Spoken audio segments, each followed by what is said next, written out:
Hello everyone, welcome to my new video and welcome to the first video I'm making in English on this account. So please be a little patient with me this time, every time, always. And today I'm going to I'm going to teach you how to make a snood, which I already made. I made a video on Instagram about it, like a reel, and it's a Cheshire cat snood, like the cat from Alice in Wonderland, from the version from Tim Burton. And I absolutely love it, and it's magical to wear it. So, and it's a very easy project, and to me it's just like the colors of this one are literally magical, and the look of it, like having the scarf around your neck and the hood, or like kind of hood, is, I love these things. So that's what I'm going to teach you today, and it's a very easy project. It's like, I'm going to make it beginner friendly. I'm going to teach you everything from the basics you need to know, and it's one of the easiest projects you can make because you just make one row and then you go on for many rows and then you connect it in a circle, and that's literally it. And I also realized I wanted to make it cotton this time, but I realized I have a lot of leftover wool yarn, which is perfect for this. I recommend you to use something with wool. It doesn't have to be 100% wool, but it will be warmer if there's wool. Like, wool feels good on your skin, so it can either be a blend of wool and cotton, or like 70% wool and the rest can be synthetic. I think this is like 70% wool and the other is synthetic because it's blow yarn, which is also a really good thing for this project. Like, blow yarn is one of the best things you can purchase for winter projects, so I definitely recommend blow yarn, but you can also have a regular wool yarn. These are 100% wool, I think. This one is 25% wool and 75% acrylic. I just have it. I'm starting off with this yellow yarn. I have an 8mm crochet hook. I recommend to use the size of hook that is recommended on the yarn when you buy it. But also, the bigger yarn and hook, the faster the project will be done. So I recommend using, especially for the first one, I recommend using a bigger yarn, just as this one. And we're going to make a loop. You're going to hold on both of the ends, cross them, and then pull out a loop. It's easy, don't overthink it. You just need to pull out the end that's under. Doesn't really matter which one is under. You pull it a little bit and you put it on your hook.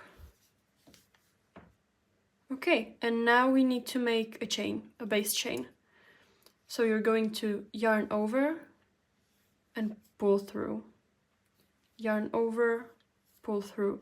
Don't pull on anything extremely like hard or tight.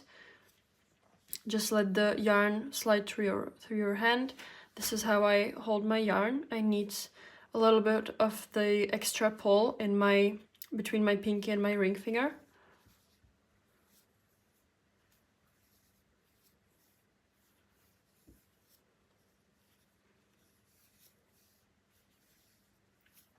Okay, and you're gonna make this as long as you want to. I'm going to show you what we're doing right now. With the chain, you're making the width of the snood. So it's like how thick it will be on your neck, on your head, when you put it on as a hood. I'm going to show you how I measured it on myself. It's important for me that it kind of really works like a hood. I didn't want to have that little space on the back of my head. I measured it from the top of my head to the back of my head. This is up to you. I'm going to add a few more chains. This is good for me. I have no idea if you can see it. Once the chain is long enough for you, you're going to chain 2 more. And now you're going to make a double crochet in the 4th loop from your hook, in the 4th chain. So you're going to yarn over, go in the 4th chain. So 1, 2, 3, fourth. Yarn over, pull out a loop. Now you have 3 loops on your hook. You're going to yarn over, pull through 2, and yarn over and pull through 2. And you make kind of a long or tall kind of stitch or crochet. So once more. Yarn over into the next chain. You always make just 1 double crochet in every chain. So into the next chain, you pick up a loop, 3 loops on your hook, yarn over, pull through 2, yarn over, pull through 2. And now you go like that till the end of the chain.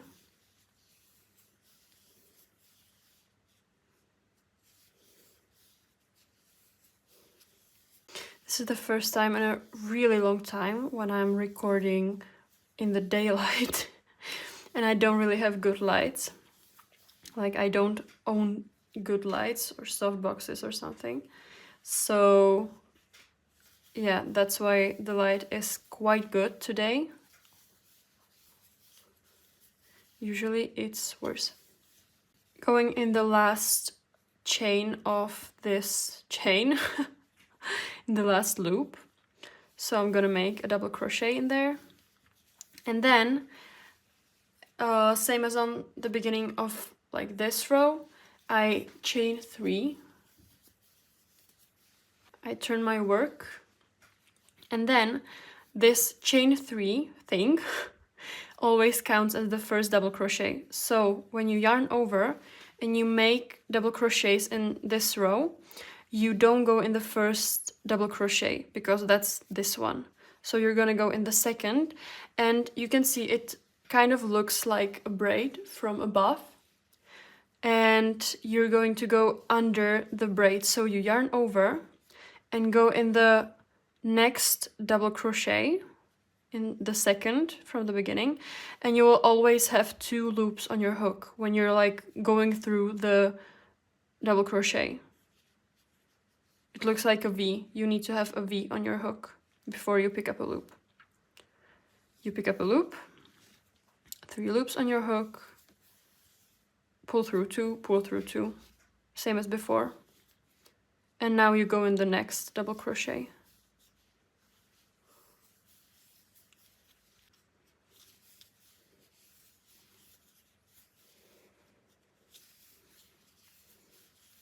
Going in the last double crochet, but it's not the last double crochet that I make in this row, since the chain 3 always counts as the last double crochet. I'm gonna make the last double crochet of this row in the 3rd chain, in the like highest chain.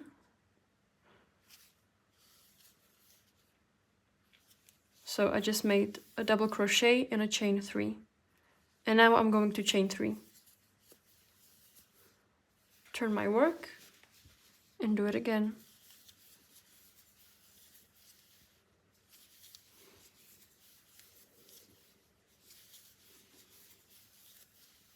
I'm going to change the yarn that I'm working with. So when you want to change the yarn, if you want to change the yarn at the end of the row so that the stripes are even, you can do that too.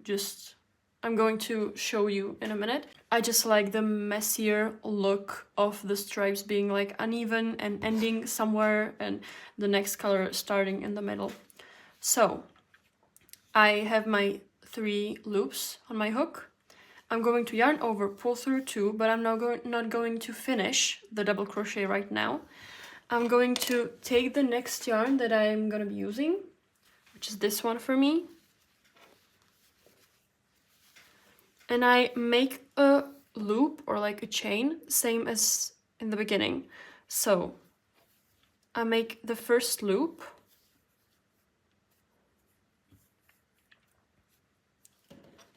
I'm going to pull that on my hook. Then I'm going to cut the yarn that I used before. Don't cut it too short. You want to pull it through and you don't want it to like unravel. pull it around, yarn it around the hook too, and you're going to pull both of the things through, and you're going to pull the one that you used before. You're going to pull that completely through so that it's like on the top of your double crochet. And now, kind of as usual, you're going to yarn over, go in the next double crochet, but you can also add the new string so that you crochet it in a little.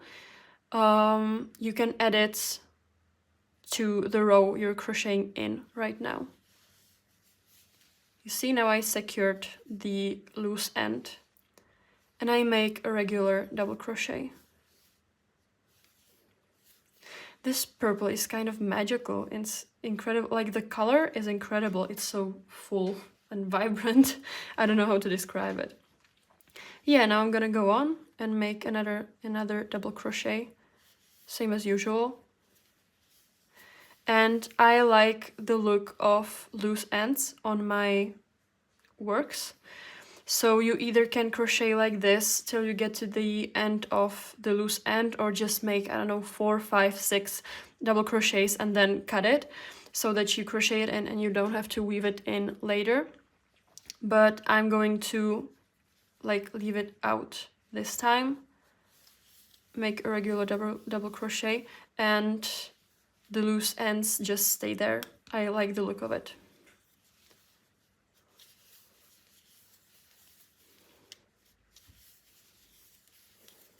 Of course, you can also make the snood one color. It can all be one color. You just don't change the colors. You always do the same from now on. And since I already showed you the change of the colors, from now on you're doing always the same thing. You're just making rows. Don't forget to always make the chain 3. Don't make like chain 1 or chain 2. Always chain 3. And always make a double crochet in the chain 3 of the previous row. And that's all you need to like be secure in, to fill all the double crochets. And when you can wrap it around your head twice, it's done. But I'm going to show that at the end too. But just, there's nothing to make wrong right now. You can make it one color, you can make it as many colors as you want. Literally every row can be different, or you can buy the yarn that changes the color like itself so that it's a little stripy, but you don't always have to change the colors.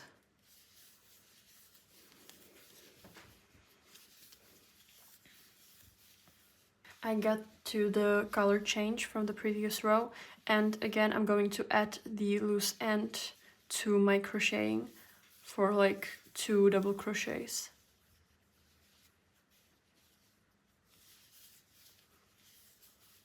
And now I'm going to make a third one, and then I'm going to leave it out. It doesn't matter on which side you put it, you can pull it through on the other side later. I'm going to make one more color change with you, just in case, and then I'm going to let you work on your own. As I said, it's always the same from now on. Oh, I forgot, I promised you to show you how to change the color at the end of the row, so I'm going to show you. Okay, this worked kind of perfect because I'm at the end of my yarn of this particular piece. So I'm going to make, like, pull through 2 once and then leave the 2 chains, 2 loops on my hook, same as before. And I'm going to take the next color,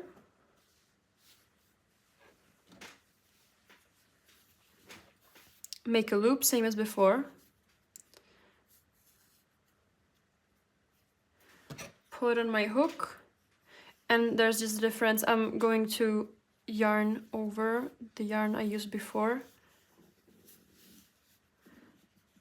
pull through, and now since I'm not making another double crochet, I'm going to take on both of the ends of the new yarn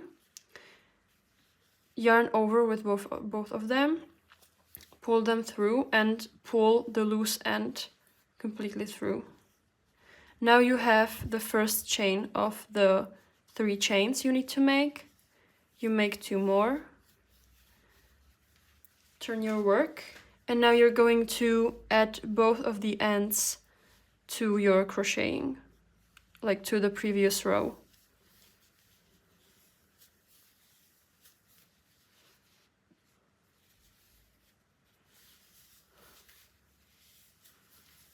And then you can leave one out, and the other one you can,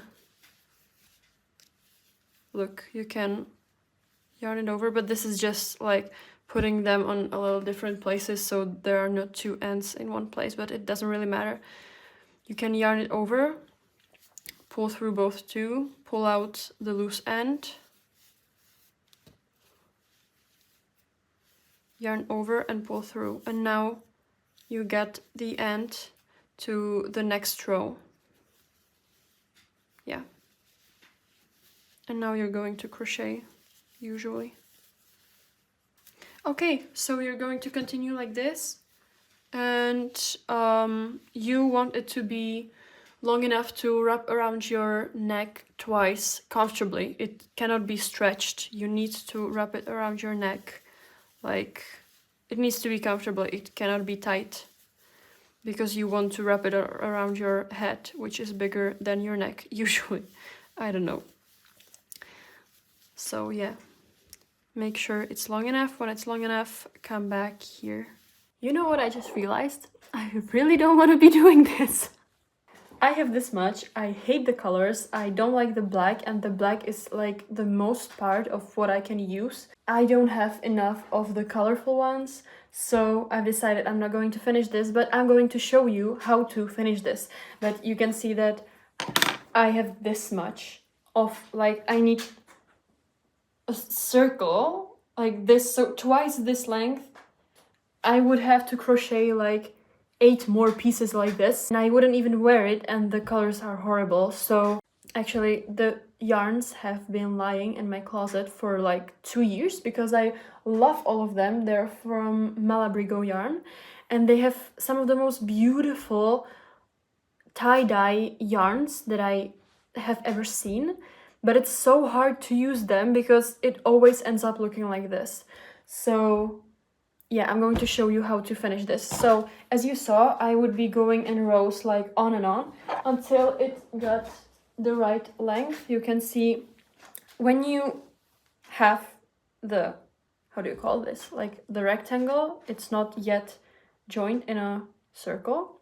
You can stretch it out a little, but you cannot stretch it out on your neck. The way it sits on your neck when you wrap it around twice, that's how it's going to sit on your neck always. So don't stretch it too much, and try it on yourself if it fits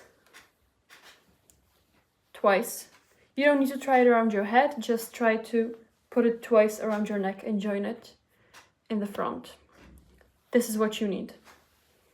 You can sew it together, then try it on, and then you can unsew it very easily and add a few rows. That's not a problem, but I would rather make it a little bigger than make it smaller, to be honest. So you have this end, and you have the first chain, the base chain, and you're going to connect it like this. It looks really weird, but yeah. And now when you end it, the last row, you're going to chain 1.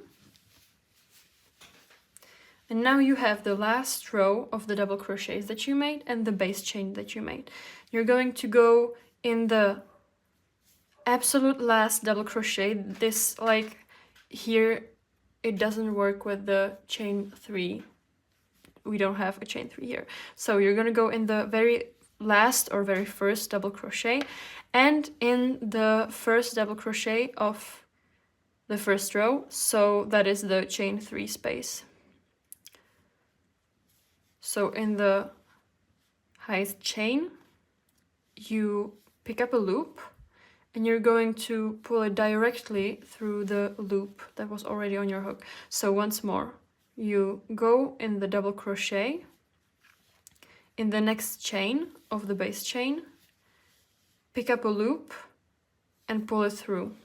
And try time to time if the sew isn't too tight, because this kind of stitch tends to be very tight, especially if you're a beginner. So try to make it as loose as possible.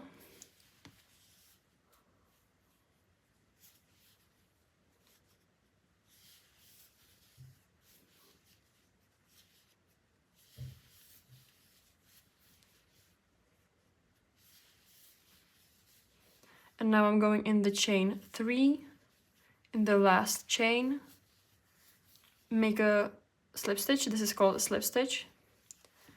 Then chain 1, pull, and your snood is done. If it's not as weird as mine, I hope not. I don't even think I would put this around my neck once. Yeah. This is like the part that's inside. This is the part that can be outside, but it doesn't really matter. It won't be very visible on the snood. Yeah, and you have a snood, hopefully. I don't. I'm going to take this apart. Thank you very much for finishing this video. I hope it was understandable. I hope it was easy. And I hope you have a beautiful snood of yours right now. And I'll be grateful for any comment, like, sharing, anything.